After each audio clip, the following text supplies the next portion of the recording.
Friends this is Ajitpal Singh. ਆਪਾਂ ਬੇਟਾ ਜਿਹੜਾ ਕਲਾਸ ਦੇ ਵਿੱਚ ਕੰਮ ਕੀਤਾ ਸੀ ਉਹਦੇ ਵਿੱਚ ਆਪਾਂ ਇੱਥੇ ਤੱਕ ਆ ਗਏ ਸੀ characteristics of image formed by a plane mirror. ਤਾਂ ਆਪਾਂ ਦੇਖਿਆ ਸੀ plane mirror virtual image form ਕਰਦਾ ਹੈਗਾ। ਵਰਚੁਅਲ ਦਾ ਮਤਲਬ ਤੁਹਾਨੂੰ ਪਤਾ ਜਿਹੜੀ ਇਮੇਜ ਸਕਰੀਨ 'ਤੇ ਨਾ ਲਿਆਂਦੀ ਜਾ ਸਕੇ, ਯਾਨੀ ਕਿ ਇੱਕ ਜਿਹੜੀ ਸ਼ੀਸ਼ੇ ਦੇ ਵਿੱਚ ਇਮੇਜ ਆ ਉਹ ਕਿਤੇ ਹੋਰ ਆਪਾਂ ਲੈ ਕੇ ਨਹੀਂ ਜਾ ਸਕਦੇ। ਇਰੈਕਟ ਇਮੇਜ ਮਤਲਬ ਸਿੱਧੀ image, same size of object ਹੋਊਗੀ ਬੇਟਾ, ਉਹ ਜਿੱਡੇ ਤੁਸੀਂ ਹੋਵੋਗੇ ਜਾਂ ਜੋ ਵੀ ਚੀਜ਼ ਹੋਊ ਪਲੇਨ ਮਿਰਰ ਉਸ ਤਰ੍ਹਾਂ ਦੀ ਹੀ ਇਮੇਜ ਫਾਰਮ ਕਰੂਗਾ। ਐਂਡ ਉਦੋਂ ਬਾਅਦ ਕੀ ਆ, ਆਪਾਂ ਕਹਿ ਦਈਏ ਵੀ ਲੇਟਰਲ ਇਨਵਰਟਡ ਹੁੰਦੀ ਆ, ਮਤਲਬ ਸਾਈਡ ਉਹਦੀ ਕੀ ਹੋ ਜਾਂਦੀ ਆ, ਆਪੋਜ਼ਿਟ ਹੋ ਜਾਂਦੀ ਆ, ਪੁੱਠੀ ਹੋ ਜਾਂਦੀ ਆ। ਇਸੇ ਰੀਜ਼ਨ ਕਰਕੇ ਬੇਟਾ ਐਂਬੂਲੈਂਸ ਦਾ ਜਿਹੜਾ ਮਤਲਬ ਐਂਬੂਲੈਂਸ ਹੁੰਦੀ ਆ ਉਹਦਾ ਜਿਹੜਾ ਨਾਮ ਲਿਖਿਆ ਹੁੰਦਾ ਉਹਦੇ ਫਰੰਟ ਉਹਦੇ ਉੱਤੇ ਫੇਸ 'ਤੇ, ਤਾਂ ਉਹ ਪੁੱਠਾ ਲਿਖਿਆ ਹੁੰਦਾ ਕਿਉਂਕਿ ਜਿਹੜੇ ਸ਼ੀਸ਼ੇ ਵਿੱਚ ਦੀ ਆਪਾਂ ਐਂਬੂਲੈਂਸ ਨੂੰ ਦੇਖਦੇ ਹਾਂ, ਜਿਹੜਾ ਆਪਣਾ ਵਹੀਕਲਸ ਦੇ ਵਿੱਚ ਲੱਗਿਆ ਹੁੰਦਾ, ਉਹ ਸ਼ੀਸ਼ਾ ਵੀ ਇਰੈਕਟ ਇਮੇਜ ਬਣਾਉਂਦਾ ਗਾ ਅਤੇ ਉਹ ਸ਼ੀਸ਼ਾ ਵੀ ਲੇਟਰਲ ਇਨਵਰਟਡ ਇਮੇਜ ਬਣਾਉਂਦਾ, ਬਟ ਉਹ ਪਲੇਨ ਮਿਰਰ ਨਹੀਂ ਹੁੰਦਾ। ਠੀਕ ਹੈ, it is not a plane mirror, it is a convex mirror. ਇਹਦੇ ਬਾਰੇ ਆਪਾਂ ਅੱਗੇ ਪੜ੍ਹਾਂਗੇ। ਤਾਂ ਇੱਕ ਬੇਟਾ ਇਹ 'ਚ ਹੋਰ ਚੀਜ਼ ਆ ਵੀ ਜਿੰਨੀ ਦੂਰ ਤੁਸੀਂ ਖੜ੍ਹੇ ਹੋਵੋਗੇ ਸ਼ੀਸ਼ੇ ਤੋਂ, ਮਿਰਰ ਤੋਂ, ਪਲੇਨ ਮਿਰਰ ਤੋਂ, ਉਨੀ ਹੀ ਦੂਰ ਤੁਹਾਡੀ ਇਮੇਜ ਬਣੂਗੀ ਪਲੇਨ ਮਿਰਰ ਤੋਂ। ਠੀਕ ਹੈ, ਉਹਦੇ ਲਈ ਆਪਾਂ ਮਤਲਬ ਇਹ ਐਕਟੀਵਿਟੀ ਆ, the distance of object in front of mirror is same as the distance of image behind the mirror. ਜਿਹਦੇ ਵਿੱਚ ਕਹਿੰਦਾ ਇੱਕ ਪਲੇਨ ਮਿਰਰ ਲੈ ਲਓ, ਇੱਕ ਪੇਪਰ ਲੈ ਲਓ, ਇੱਕ ਪੈਨਸਿਲ ਲੈ ਲਓ। ਠੀਕ ਹੈ, take a paper, fix on the board on the table, draw a thick line on the centre of the paper and put the mark at equal spacing 1 centimetre each. ਕੁਛ ਨਹੀਂ ਹੈਗਾ ਬੇਟਾ, ਇਹ 'ਚ ਹੀ ਦੱਸਿਆ ਹੋਇਆ ਸਿਰਫ ਵੀ ਜਿੰਨੀ ਦੂਰ ਤੁਸੀਂ ਆਬਜੈਕਟ ਨੂੰ ਲੈ ਕੇ ਜਾਓਗੇ ਉਨੀ ਹੀ ਦੂਰ ਉਹਦੀ ਇਮੇਜ ਬਣ ਜੂਗੀ ਬਿਹਾਈਂਡ ਦ ਮਿਰਰ। ਬਸ ਇਹ ਚੀਜ਼ ਇਹ 'ਚ ਸਮਝਾਈ ਹੋਈ ਆਪਾਂ ਨੂੰ। Next, think and answer. The distance between the object and the mirror is dash to the distance between the image and mirror is same to the distance between image and mirror. The plane mirror has to be placed vertically on the graph paper. Plane mirror ਨੂੰ vertical ਰੱਖਣਾ graph paper ਦੇ ਉੱਤੇ, true ਹੈ ਬੇਟਾ ਇਹ। The plane mirror should be vertically upright, ਇਹ ਵੀ true ਹੈ ਬੇਟਾ। We have discussed the characteristics of image formed a plane mirror, but all the mirrors are not plane mirrors. Some mirrors are curved mirror, these are called spherical mirrors। ਕਹਿੰਦਾ ਹੁਣ ਦੇਖੋ plain mirror ਦਾ ਮਤਲਬ ਸਿੱਧਾ ਸਿੱਧਾ mirror ਆ। ਹੁਣ ਆਪਾਂ curved mirror ਵੀ ਲੈ ਸਕਦੇ ਹਾਂ, ਜਿਹੜੇ ਮੈਂ ਤੁਹਾਨੂੰ ਕਲਾਸ ਦੇ ਵਿੱਚ ਦਿਖਾਏ ਸੀਗੇ। ਠੀਕ ਹੈ, 2 ਆਪਾਂ ਕਰਵਡ ਮਿਰਰ ਲਏ ਸੀ। ਠੀਕ ਹੈ, ਇੱਕ ਦਾ ਜਿਹੜਾ ਰਿਫਲੈਕਟਿੰਗ ਪਾਰਟ ਸੀ, ਰਿਫਲੈਕਟਿੰਗ ਪਾਰਟ ਮਤਲਬ ਜਿੱਥੋਂ ਰਿਫਲੈਕਸ਼ਨ ਹੋ ਰਹੀ ਆ, ਜਿੱਥੇ ਇਮੇਜ ਬਣ ਰਹੀ ਆ, ਉਹ ਕਰਵਡ ਇਨਵਰਡ ਸੀ, ਉਹਨੂੰ ਆਪਾਂ ਕਹਿੰਦੇ ਸੀ ਕਨਕੇਵ ਮਿਰਰ। ਇੱਕ ਦਾ ਜਿਹੜਾ ਰਿਫਲੈਕਟਿੰਗ ਪਾਰਟ ਸੀ ਉਹ ਕਰਵਡ ਆਊਟਵਰਡ ਸੀ, ਉਹਨੂੰ ਆਪਾਂ ਕਹਿੰਦੇ ਸੀ ਕਨਵੈਕਸ ਮਿਰਰ। ਜਿਵੇਂ ਮੈਂ ਤੁਹਾਨੂੰ ਇਹਨਾਂ ਨੇ ਚੀਜ਼ ਬਹੁਤ ਅੱਛੀ ਕਰਕੇ ਦਿਖਾਈ ਆ। ਉਹ ਕਹਿੰਦੇ ਤੁਸੀਂ ਕੀ ਕਰੋ, ਇੱਕ ਸਪੂਨ ਲਓ, ਸਪੂਨ ਦਾ ਜਿਹੜਾ ਕਰਵਡ ਇਨਵਰਡ ਵਾਲਾ ਪਾਸਾ ਹੈਗਾ ਉੱਥੇ ਆਪਦੀ ਸ਼ੇਪ, ਮੂੰਹ ਦੀ ਸ਼ੇਪ ਦੇਖੋ, ਤਾਂ ਉਹ ਥੋੜ੍ਹੀ ਜਿਹੀ ਨਾ ਇਨਵਰਟਡ ਬਣੂਗੀ, ਪੁੱਠੀ ਬਣੂਗੀ ਉਹਦੀ ਇਮੇਜ। ਇਹ ਤੁਹਾਨੂੰ ਸ਼ਾਇਦ ਹੀ ਦਿਖਾਈ ਦੇਵੇ। ਠੀਕ ਹੈ, ਤਾਂ ਜਿਹੜਾ ਬੈਂਡ ਇਨਵਰਡ ਵਾਲਾ ਹਿੱਸਾ ਹੈਗਾ ਉਹਦੇ ਵਿੱਚ ਇਮੇਜਿਸ ਸੇਮ ਨਹੀਂ ਬਣਦੀਆਂ, ਚੇਂਜ ਹੁੰਦੀਆਂ ਰਹਿੰਦੀਆਂ ਨੇਗੀਆਂ। ਠੀਕ ਹੈ, ਉਹ 'ਚ ਸਿੱਧੀ ਵੀ ਬਣ ਸਕਦੀ ਆ, ਬਹੁਤ ਵੱਡੀ ਵੀ ਬਣ ਸਕਦੀ ਆ। ਉਹ ਡਿਪੈਂਡ ਕਰਦਾ ਵੀ ਤੁਸੀਂ ਉਸ ਮਿਰਰ ਦੇ ਹਿਸਾਬ ਨਾਲ ਖੜ੍ਹੇ ਕਿੱਥੇ ਹੋ। ਠੀਕ ਹੈ, ਯਾਨੀ ਕਿ ਦੂਜਾ ਜਿਹੜਾ ਹੈ ਸਫੈਰੀਕਲ ਕਰਵਡ ਮਿਰਰ, ਉਹਦੇ ਵਿੱਚ ਹੈ ਜਿਹੜਾ ਉਹਦੇ ਪੁੱਠੇ ਪਾਸੇ ਹੁੰਦਾ, ਮਤਲਬ ਇਹ ਕਰਵਡ ਆਊਟਵਰਡ ਚਮਚੇ ਦਾ ਹੁੰਦਾ, ਉਹਦੇ ਵਿੱਚ ਹਮੇਸ਼ਾ ਇੱਕ ਤਰ੍ਹਾਂ ਦੀ ਇਮੇਜ ਹੀ ਬਣਦੀ ਆ। ਆਪਣਾ ਸਾਰਾ ਕੁਝ ਛੋਟਾ ਜਿਹਾ ਹੋ ਜਾਂਦਾ, ਇਕੱਲਾ ਨੱਕ ਜਾਂ ਵੱਡਾ ਜਿਹਾ ਦਿਖਣ ਲੱਗ ਜਾਂਦਾ ਆਪਾਂ ਨੂੰ, ਅਤੇ ਆਪਣੀ ਇਮੇਜ ਹੁੰਦੀ ਆ ਜਿਹੜੀ ਉਹ ਸਿੱਧੀ ਬਣਦੀ ਆ। ਠੀਕ ਆ ਬੇਟਾ, that is called convex mirror.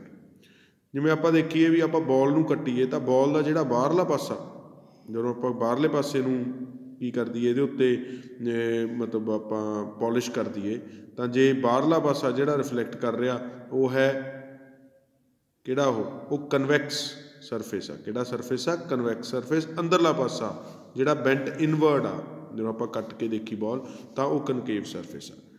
ਹੁਣ ਆਪਾਂ ਦੇਖਦੇ ਹਾਂ ਬੇਟਾ ਕਨਕੇਵ ਮਿਰਰ ਨਾ ਜਿਹੜਾ ਹੈਗਾ ਉਹ ਕੀ ਕਰਦਾ ਬੇਟਾ ਜੀ, ਉਹਦੀ ਇੱਕ ਪ੍ਰੋਪਰਟੀ ਹੁੰਦੀ ਆ ਵੀ ਉਹ ਇਮੇਜ ਆ ਜਿਹੜੀ ਉਹ ਸਕਰੀਨ ਦੇ ਉੱਤੇ ਲੈ ਆਉਂਦਾ ਗਾ। ਜਿਵੇਂ ਆਪਾਂ ਦੇਖਿਆ ਸੀਗਾ ਸਕਰੀਨ ਦੇ ਉੱਤੇ ਮੈਂ ਤੁਹਾਨੂੰ ਵਿੰਡੋਜ਼ ਦੀ ਇਮੇਜ ਬਣਾ ਕੇ ਦਿਖਾਈ ਸੀ। Screen can be anything, screen can be a paper, screen can be your hand, ਕੁਛ ਵੀ ਹੋ ਸਕਦਾ। ਜਿਹੜਾ ਆਪਾਂ ਸਾਇੰਸ ਫੇਅਰ ਦੇ ਵਿੱਚ ਵੀ ਆਪਾਂ ਕੀਤਾ ਸੀਗਾ, ਉਹ ਜਿਹੜਾ ਮਿਰਰ ਜਿਹੜਾ ਸਕਰੀਨ ਦੇ ਉੱਤੇ ਇਮੇਜ ਲੈ ਕੇ ਆਉਂਦਾ ਉਹ ਕਨਕੇਵ ਮਿਰਰ ਹੁੰਦਾ।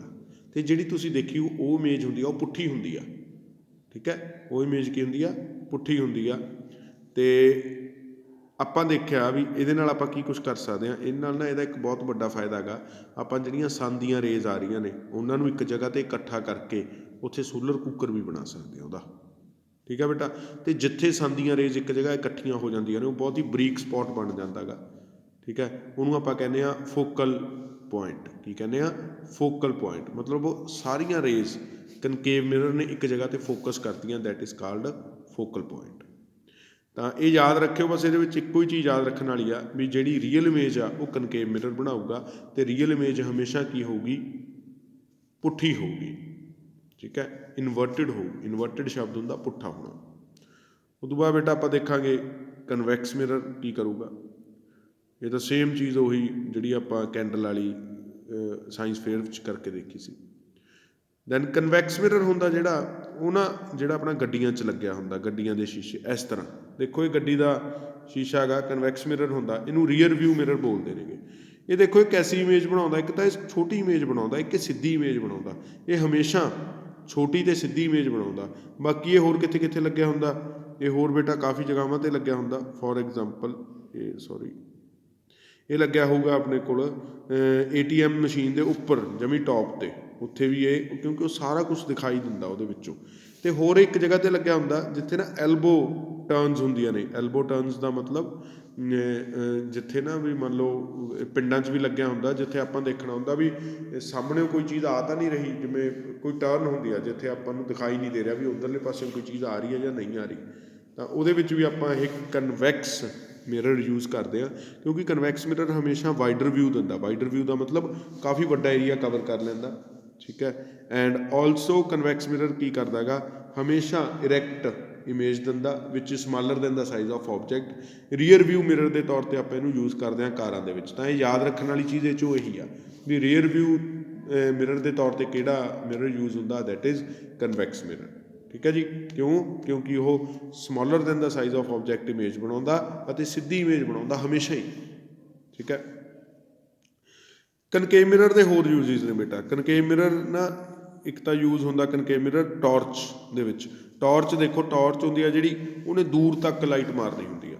ਠੀਕ ਹੈ, ਤਾਂ ਜਿਹੜਾ ਆਪਾਂ ਬੱਲਬ ਆ ਨਾ, ਬੱਲਬ ਆਪਾਂ ਕਨਕੇਵ ਮਿਰਰ ਦੇ ਫੋਕਸ ਦੇ ਉੱਤੇ ਰੱਖ ਦਿੰਦੇ ਹਾਂ, ਅਤੇ ਉਹ ਫੋਕਸ 'ਤੇ ਜਿਹੜੀ ਚੀਜ਼ ਪਈ ਹੋਵੇ ਉਹਦੀ ਜਿਹੜੀ ਇਮੇਜ ਆ ਉਹ ਇਨਫਿਨਿਟੀ 'ਤੇ ਬਣਦੀ ਆ, ਬਹੁਤ ਦੂਰ ਬਣਦੀ ਆ। ਤਾਂ ਆਪਾਂ ਦੇਖਿਆ ਜਿਵੇਂ ਆਪਾਂ ਬੈਟਰੀ ਟਾਰਚ ਦੇਖਦੇ ਹਾਂ, ਤਾਂ ਟਾਰਚ ਦੇ ਵਿੱਚ ਤੁਸੀਂ ਦੇਖਿਆ ਜਿਹੜਾ ਉਹ ਮਿਰਰ ਆ ਉਹ ਕਰਵਡ ਹੁੰਦਾ, ਅਤੇ ਕਰਵਡ ਇਨਵਰਡ ਦੇ ਉੱਤੇ ਪੋਲਿਸ਼ ਕੀਤੀ ਹੁੰਦੀ ਆ, ਦੈਟ ਇਜ਼ ਕਨਕੇਵ ਮਿਰਰ। ਬੇਟਾ ਜਿਹੜੇ ਡੈਂਟਿਸਟ ਹੁੰਦੇ ਨੇ ਨਾ, ਡੈਂਟਿਸਟ ਵੀ ਜਦੋਂ ਆਪਣਾ ਦੰਦ ਦੇਖਦੇ ਨੇ ਤਾਂ ਉਹ ਕਨਕੇਵ ਮਿਰਰ ਨਾਲ ਦੇਖਦੇ ਨੇ। ਉਹ ਕਿਉਂ ਦੇਖਦੇ ਨੇ? ਕਿਉਂਕਿ ਕਨਕੇਵ ਮਿਰਰ ਦੀ ਇੱਕ ਹੋਰ ਪ੍ਰੋਪਰਟੀ ਆ ਵੀ ਜਦੋਂ ਕਨਕੇਵ ਮਿਰਰ ਕਿਸੇ ਚੀਜ਼ ਦੇ ਬਹੁਤ ਜ਼ਿਆਦਾ ਨਜ਼ਦੀਕ ਪਿਆ ਹੁੰਦਾ ਤਾਂ ਉਹ ਉਸ ਦੀ ਸਿੱਧੀ ਅਤੇ ਵੱਡੀ ਇਮੇਜ ਬਣਾਉਂਦਾ। ਕਿਹੜੀ ਇਮੇਜ ਬਣਾਉਂਦਾ? ਸਿੱਧੀ ਅਤੇ ਵੱਡੀ। ਇਹ ਕਨਕੇਵ ਮਿਰਰ ਦੇ ਫਾਇਦੇ ਨੇ। ਕਨਵੈਕਸ ਦਾ ਇੱਕੋ ਹੀ ਫਾਇਦਾ ਰੀਅਰ ਵਿਊ ਮਿਰਰ ਦੇ ਤੌਰ 'ਤੇ। ਕਨਕੇਵ ਦੇ ਹੈਗੇ 3 ਫਾਇਦੇ। ਇੱਕ ਤਾਂ ਇਹਨੂੰ ਆਪਾਂ ਸੋਲਰ ਕੁੱਕਰ 'ਚ ਵਰਤ ਸਕਦੇ ਹਾਂ, ਇੱਕ ਇਹਨੂੰ ਡੈਂਟਿਸਟ ਵਰਤਦੇ ਨੇ, ਤੀਜਾ ਇਹ ਆਪਾਂ ਟਾਰਚਿਸ ਦੇ ਵਿੱਚ ਜਾਂ ਹੈਡਲਾਈਟਸ ਦੇ ਵਿੱਚ ਕੀ ਕਰਦੇ ਹਾਂ, ਇਹਨੂੰ ਯੂਜ਼ ਕਰਦੇ ਹਾਂ। ਤਾਂ ਬੇਟਾ ਬਸ ਇਹੀ ਚੀਜ਼ ਇਹ 'ਚੋਂ ਯਾਦ ਰੱਖਣ ਵਾਲੀ ਆ। ਕੱਲ੍ਹ ਨੂੰ ਆਪਾਂ ਕਰਾਂਗੇ ਇਮੇਜਿਸ ਫਾਰਮਡ ਬਾਏ ਲੈਂਸਿਸ। ਠੀਕ ਹੈ, ਇਹਨੂੰ ਤੁਸੀਂ ਰੀਡ ਕਰ ਲੈਣਾ ਇੱਥੇ ਤੱਕ, ਜਿੱਥੇ ਆ ਇਮੇਜਿਸ ਫਾਰਮਡ ਬਾਏ ਲੈਂਸਿਸ ਲਿਖਿਆ ਹੋ ਨਾ, ਇੱਥੇ ਤੱਕ ਇਹਨੂੰ ਰੀਡ ਕਰ ਲਿਓ। ਜਿਹੜੀਆਂ ਚੀਜ਼ਾਂ ਤੁਹਾਨੂੰ ਮੈਂ ਦੱਸਤੀਆਂ ਇਹਦੇ ਵਿੱਚ ਸਿਰਫ ਉਹੀ ਚੀਜ਼ਾਂ ਹੀ ਦੱਸੀਆਂ ਹੋਈਆਂ ਨੇਗੀਆਂ। ਠੀਕ ਹੈ ਜੀ। Thank you, all the best.